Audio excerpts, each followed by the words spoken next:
Assalamualaikum warahmatullahi wabarakatuh.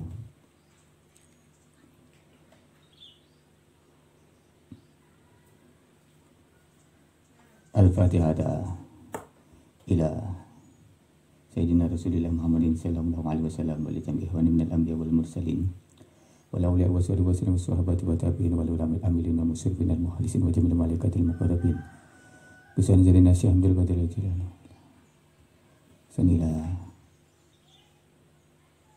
Syahbudin bin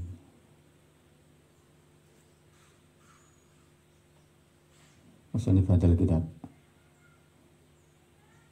Arba'in Nawawiyah. Al-Fatihah.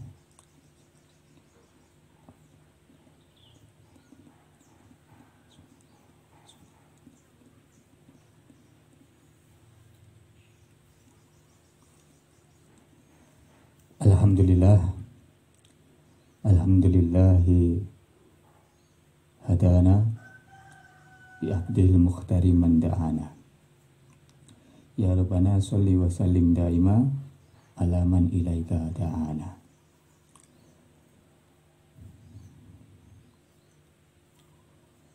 Melanjutkan kajian kita kitab Arba'in Nawawiyah. Pada kesempatan hari ini kita akan belajar bersama-sama hadis yang ke-8. Al-hadisu utawi hadis as-saminu kang nomor 8.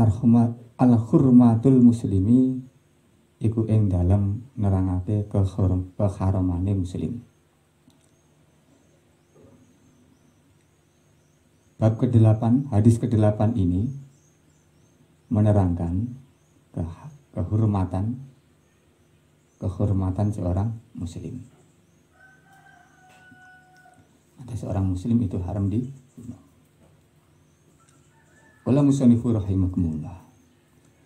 An Ibni Umar radhiyallahu anhuma, dipun riwayataken saking Ibnu Umar radhiyallahu anhuma, anna Rasulullah sak temene Rasulullah sallallahu alaihi wasallam qala iku dawuh sinten Rasul,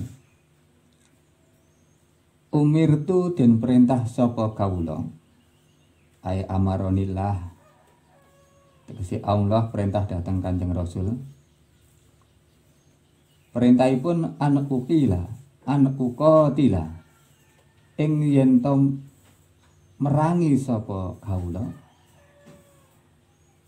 yen to merangi sapa kawula annasa ing manungsa. Yang dimaksud dengan manusia di sini adalah para penyembah berhala dan para wal musyrikun dan orang-orang musyrik. Dipun perangi hatta yashadu hingga nyekseni sapa annas, an ing saktuhune kelakuan la ilaha ora ana pangeran kang wajib kasembah iku maujud illallahu kejaba sapa Allah, wa anna Muhammadan lan sak temene Muhammad iku Rasulullah iku utusanipun Allah. Wa yuqimu lan ngetekake sapa annas as-sholata ing salat. Wa yu'tu lan nekani sapa nas, to bayar sapa nas, bayar maringake zakat ila mustahaqiha. Wa yu'tu lan bayar sapa nas az-zakata ing zakat. Sabda Rasulullah SAW, saya diperintah oleh Allah Ta'ala untuk memerangi manusia, orang-orang penyembah berhala dan orang-orang musyrik, hingga mereka bersahadat bahwa tiada Tuhan selain Allah dan Muhammad itu adalah utusan Allah, mendirikan sholat dan membayar zakat. Faida fa'alu mongko nalikanipun nglaksanakake mergawi sapa annas, nglakoni sapa nas zalika ing mengkono-mengkono syahadat ngantos zakat, asomu mongko ngreksa sapa annas minni saking kaula dima'ahum ing pira-pira gedhe enas. Wa amwalahum lan pira-pira bondone nas. Illa bihaqqil Islam kejaba kelawan hak Islam. Wa hisabuhum utawi hisabe annas iku alallahi iku ing atase Allah taala halimul luhur sinten Allah. Ketika mereka sudah melakukan tadi syahadat, sholat dan membayar zakat, maka mereka telah menjaga dirinya, darah-darahnya dari diperangi dan harta-hartanya, kecuali karena ada hak Islam. Dan hisabnya mereka itu ada di kekuasaan Allah Ta'ala. Rawahu riwayataken ing hadis sapa Al-Bukhari Imam Bukhari wa Muslimun lan Imam Muslim. Di dalam kitab Bukhari Muslim, kitab Bukhari ini diriwayatkan fi kitabil iman, di dalam kitab iman bab fa in tabu wa aqamus shalah. Hadis ke-25. Imam Muslim meriwayatkan di dalam kitab iman juga bab al-amru bi kita linnasi hatta yaqulu la ilaha illallah Muhammadur Rasulullah. Hadis ke-22. Hanya saja qauluhu sallallahu alaihi wasallam, sabda Rasulullah sallallahu alaihi wasallam illa bihaqil Islam, yang tadi illa bihaqil Islam ini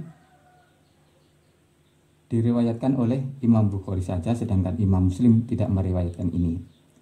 Jadi kalau Imam Muslim hanya dima'uhum wa amwaluhum wa hisabum ala Allahi ta'ala, tidak menggunakan redaksi illa bihaqil Islam.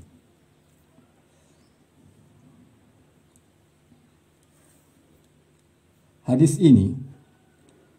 ini adalah hadis yang sangat agung, dikarenakan di dalamnya mengandung perkara-perkara yang muhimmah, perkara-perkara yang penting dari qawaidul Islam, yaitu membaca syahadat dengan pembenaran yang mantap bahwa tiada Tuhan selain Allah dan bahwasannya Muhammad Rasulullah. Juga melaksanakan sholat dan mendirikan sholat sesuai dengan wajah atau sesuai dengan syariat, dan juga membayar zakat terhadap para mustahiknya. Dari sini kita dapat mengambil pelajaran.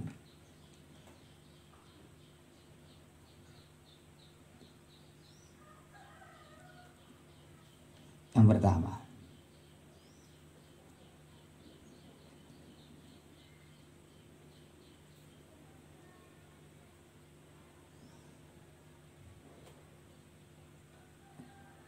riwayatul hadis. Ruwiya ma'nal hadis anna Rasulullah sallallahu alaihi wasallam min wujuhin mu'tadat taziduhu wuduhan wa bayanan fa fi sahih Bukhari anin nas sallallahu radhiyallahu ta'ala anhu anna nabiyya umirtu an aqadi la annas yakni al-musyrikin hatta yasaduna an la ilaha illallah wa anna muhammadar rasulullah fa idza syahadu an la ilaha illallah wa anna muhammadar rasulullah wa sallu salatana wa istiqbala qiblatana wa akalu tibahan faqad khariman alaina dima'uhum wa amwaluhum ila bihaqqiha. Bahwa riwayat ini, hadis ini diriwayatkan oleh banyak para sahabat dan para ulama, itu banyak menerangkan keterangan-keterangan tentang hadis ini. Di dalam Bukhari juga meriwayatkan hadis ini dari sahabat Anas radhiyallahu ta'ala anhu. Hanya saja redaksinya yang agak berbeda. Kalau yang diriwayatkan Anas radhiyallahu ta'ala anhu, hatta yashhadu an la ilaha illallah wa anna muhammadar rasulullah fa idza syahidu an la ilaha illallah wa anna muhammadar rasulullah wa sallu salatana. Itu perbedaannya. Wastaqbalu qiblatana wa akalu dhabihatana faqad khurimat alaina dima'ahum wa amwalahum illa bihaqqiha.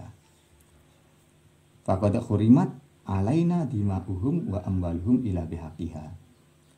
Perbedaannya itu.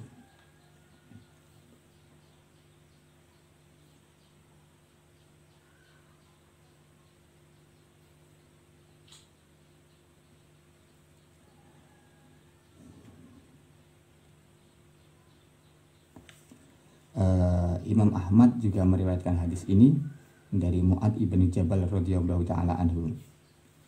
Redaksinya juga agak berbeda. Kalau tadi adalah fa idza fa'alu dzalika asomu, menggunakan lafaz asomu.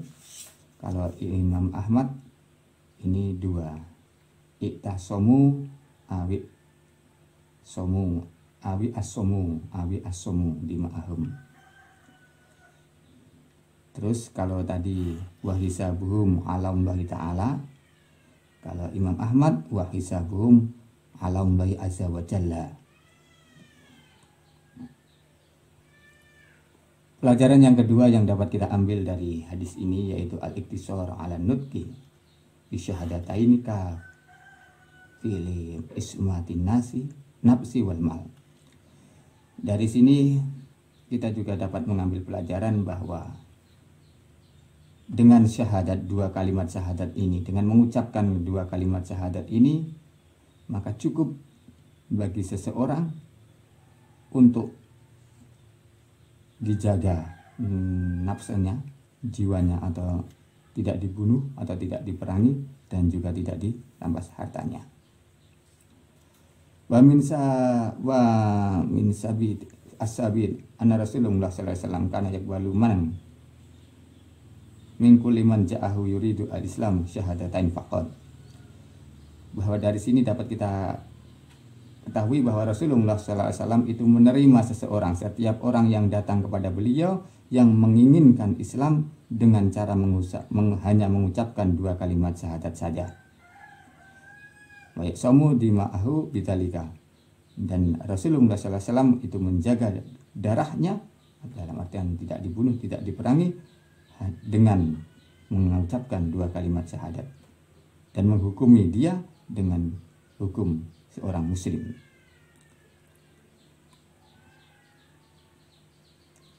Dan ini juga dikuatkan oleh beberapa hadis seperti an umirtu an uqatila an-nasa hatta yaqulu la ilaha illallah faman qala la ilaha illallah usima mini maluhu wa nafsuhu ila bihaqqiha. Dikuatkan oleh barang siapa saya diperintahkan untuk memerangi manusia hingga mereka mengucapkan la ilaha illallah, dan barang siapa mengucapkan la ilaha illallah maka hartanya dan jiwanya dijaga kecuali dengan haknya Islam. Wa hisabuhu ala Allahi azza wa jalla, dan hisabnya itu tergantung Allah Ta'ala. Diriwayatkan oleh Imam Muslim.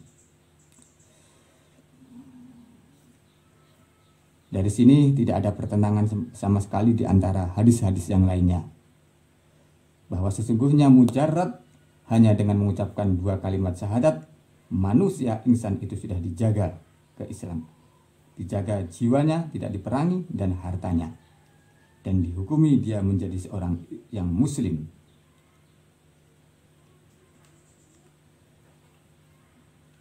Yang ketiga, pelajaran yang ketiga ini memang terjadi perbedaan pendapat.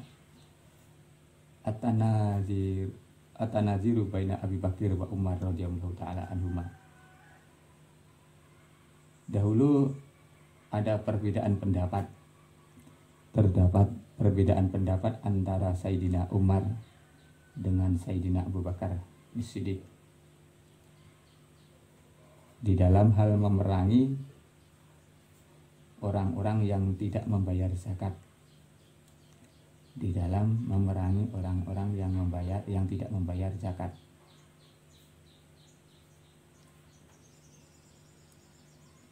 Fil Bukhari an Abi Hurairah radhiyallahu anhu qala lamma tufiya Rasulullah sallallahu alaihi wasallam wastuhlifa Abu Bakar As-Siddiq radhiyallahu anhu ba'dahu wa kafaro man kafaro min nal araf.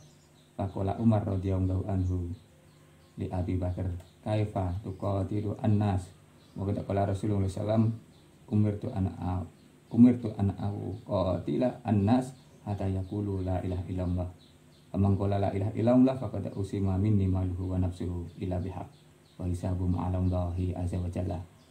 Faqala Abu Bakar Siddiq radhiyallahu anhu wa la uqatilanna man faraqa baina sholat wa zakat wa inna zakata haqqul mal wa la mana'ani taqalan kanu yu'adinahu ila Rasulillah sallallahu alaihi wasallam.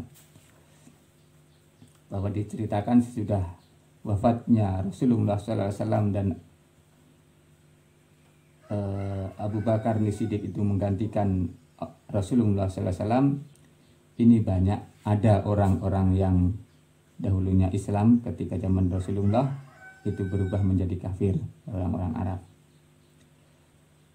Kemudian Umar berkata kepada Abu Bakar, kaifa, bagaimana kamu memerangi manusia padahal Rasulullah SAW itu pernah bersabda bahwa aku diperintah untuk memerangi manusia hingga mengucapkan la ilaha illallah, dan barang siapa mengucapkan la ilaha illallah maka mereka itu sudah dijaga hartanya dan nafsu dan jiwanya kecuali dengan hak. Kemudian Abu Bakar Siddiq itu berkata, saya akan wallah demi Allah saya akan memerangi mereka.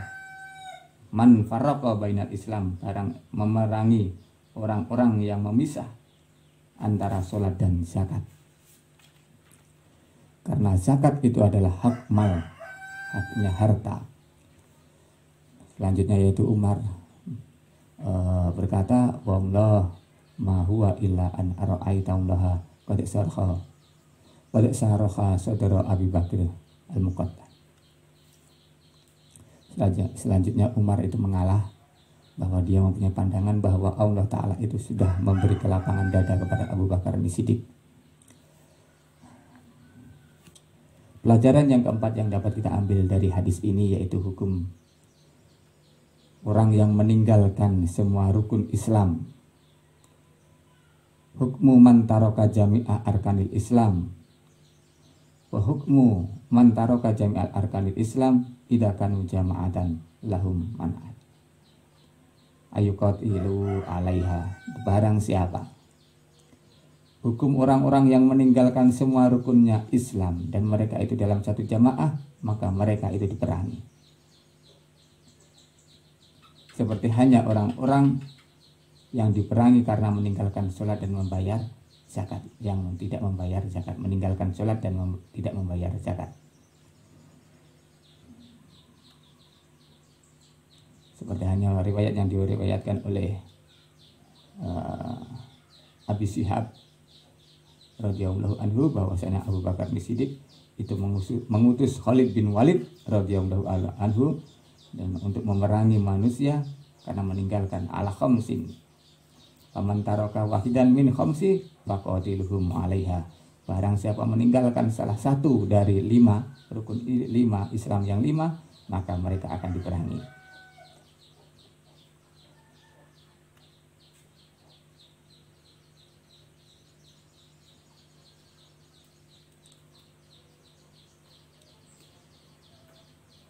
Wa amma idza taraka muslimun akhadu arkani Islam famna 'alal qiyami bihi faqad dhahaba Malik wa Syafi'i ila qatli mutamni'i minas sholati wa haddan.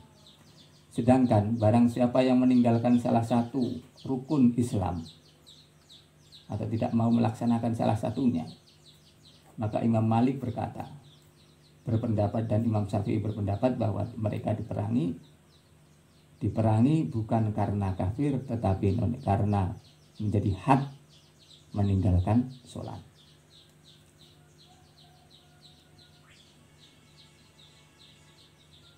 Pelajaran yang kelima dari hadis ini yaitu al-imam al-matlub, iman yang diharapkan. Bahwa di dalam hadis ini terdapat dalil yang nyata bagi madhab muhaqqiqin minas salaf wal khalaf anal iman matlub bahwa tasdiqu al-jazim bahwa sesungguhnya iman yang diharapkan yaitu pembenaran secara pasti. Wal i'tiqadu bi arkanil Islam, dan beriktikad dengan rukun-rukun Islam tanpa taraddud, tanpa ada kemamangan sekali. Tanpa ada kemamangan sekali. Adapun dalil mencari dalil-dalil secara pasti itu tidak disyaratkan.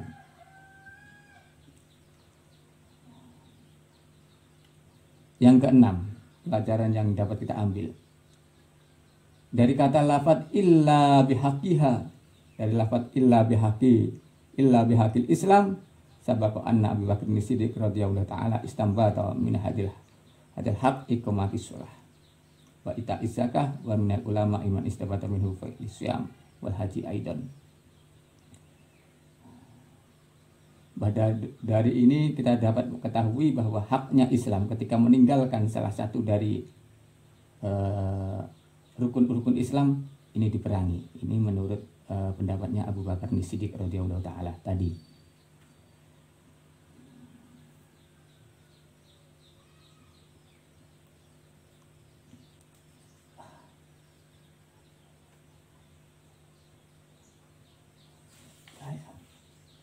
Jadi sekarang itu yang penting adalah la ilaha illallah, mengucapkan la ilaha illallah, maka dijaga hartanya dan jiwanya. Kalaupun meninggalkan sholat, membayar zakat, ini karena hak Islam, bukan karena kafirnya. Tuh, karena haknya Islam panjang kan itu. Barang siapa meninggalkan sholat maka dihad gitu kan. Itu panjang hukum-hukum Islam. Itu juga berlaku bagi orang Islam. Tapi kalau meninggalkan kalimat syahadat, 2 kalimat syahadat, itu dikarenakan dia setelah menjadi kafir. Yang ketujuh, yang pelajaran yang kita ambil dari hadis ini yaitu al-hisabu fi akhirah ikulillah. Hisab, perhitungan di dalam akhirat itu tergantung Allah Ta'ala. Itu mutlak di atas kekuasaan Allah Ta'ala. Dan ini adalah rahasia Allah Ta'ala. Fa in kana mu'minan shadiqan dakhalahul jannah. Barang siapa di dalam hatinya terdapat iman yang benar, maka Allah Ta'ala memasukkan dia ke dalam surga. Dan iman ini hanya dapat dilihat oleh Allah Ta'ala. Kita tidak mampu untuk melihat iman seseorang yang ada di dalam hatinya. Amma fid dunya fa inna muhimmata Rasulullah sallallahu alaihi wasallam at-tadhkir. Adapun di dunia, seperti hanya Rasulullah SAW, bahwa kita itu hanya diperintahkan untuk tadkir, saling mengingatkan. Saling mengingatkan. Fadzakir fa innama anta mudzakir lasta alaihim bimusaitir. Di dalam surat Al-Ghasyiyah. Yang kedelapan, yang pelajaran yang dapat kita ambil dari hadis ini, bahwa hadis ini menjelaskan bahwa wajibnya memerangi orang-orang penyembah berhala hingga mereka itu masuk Islam. Tapi kalau di Indonesia tidak memungkinkan, karena Indonesia itu kafir yang ada di Indonesia. Enggak boleh dihukumi kafir menurut Munas itu. Ya, dan Muslim itu adalah dihukumi yaitu dalam keamanan, dalam perlindungan. Kafir mu'aman. Pelajaran yang dapat kita ambil selanjutnya yaitu dima'ul muslim wa amwaluhum masunatun, bahwa darahnya orang muslim dan harta-hartanya itu dijaga. Wallahu a'lam bishawab. Inilah yang dapat saya sampaikan pada kesempatan hari ini. Sekali lagi mohon maaf atas segala kekurangan. Akhir qauli hadza, wassalamualaikum warahmatullahi wabarakatuh.